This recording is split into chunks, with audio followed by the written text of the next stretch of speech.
Good afternoon, Scarview 128. I've got the CAO icon. It's a 5.5 inch, 54 ring gauge with a, I think, gorgeous Connecticut broadleaf wrapper. I'm a big fan of this cigar. It's not expensive at all. It's a relatively cheap cigar, but it's really good. The Connecticut broadleaf wrapper, it's a wrapper that years ago is kind of a trash wrapper. People didn't want it. It was like the redheaded stepchild. It wasn't popular. At one point, it was about $12 a pound. Connecticut shade was about $45. I mean, that was the price difference. And now it's flipped. There's a lot of places in the U.S. that aren't even growing Connecticut shade anymore, and they're growing just broadleaf. Why? It's better. It is.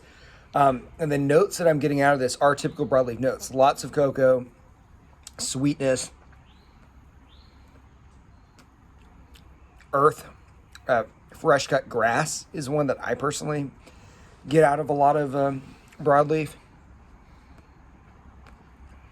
It's just fantastic. This cigar is really, really good. Now, one of the things that someone said that they didn't like about it was, oh, it's ugly, it's rough looking. Sure, there's some bumps on it. I mean, it's not perfectly even. I suppose it wouldn't win a cigar beauty contest. I think it might. I mean, I absolutely love a nice, oily, dark Connecticut broadleaf wrapper. I think it looks fantastic. And I think I just mentioned some of the flavors, right? I get that cocoa. I get that earth. And there is a sweetness to it. It's great. It's honestly a really good cigar. So for flavor, I'd give it a high score. It's burning perfectly evenly. Draws well. Draw can be a little bit better. My only issue that I would have with the flavors would be that they're a little, besides the cocoa and some of the earth, they're a little bit subtle. It's not an overly complex cigar. It's somewhat one, or maybe you could call it two-dimensional. When you get some of the nicer cigars, the Alec Bradley Prensado, the Henry Clay Stock Cut, the Rocky Patel Winter Collection, some of my favorites, you'll get 9 or 10 different flavors that just go in and out and in and out, and they're fantastic. You got about 2 with this. But 2 good flavors is still 2 good flavors. Would I buy the cigar? Absolutely. 100% recommend.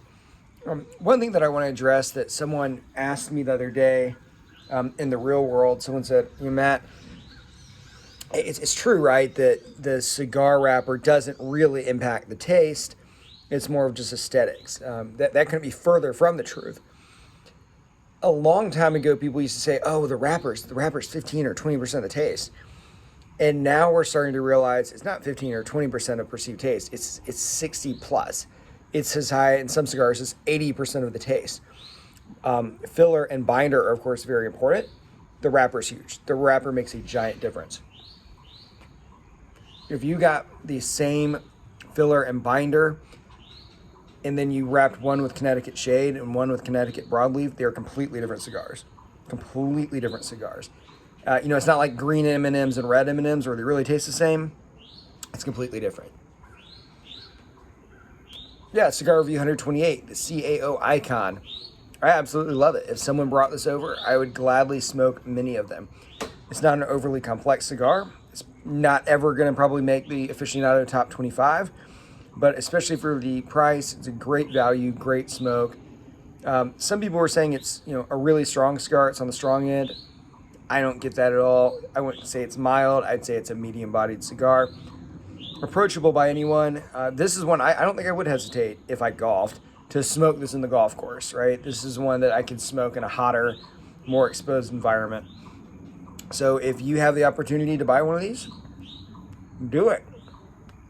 And let me know what you think. As always, thank you for watching.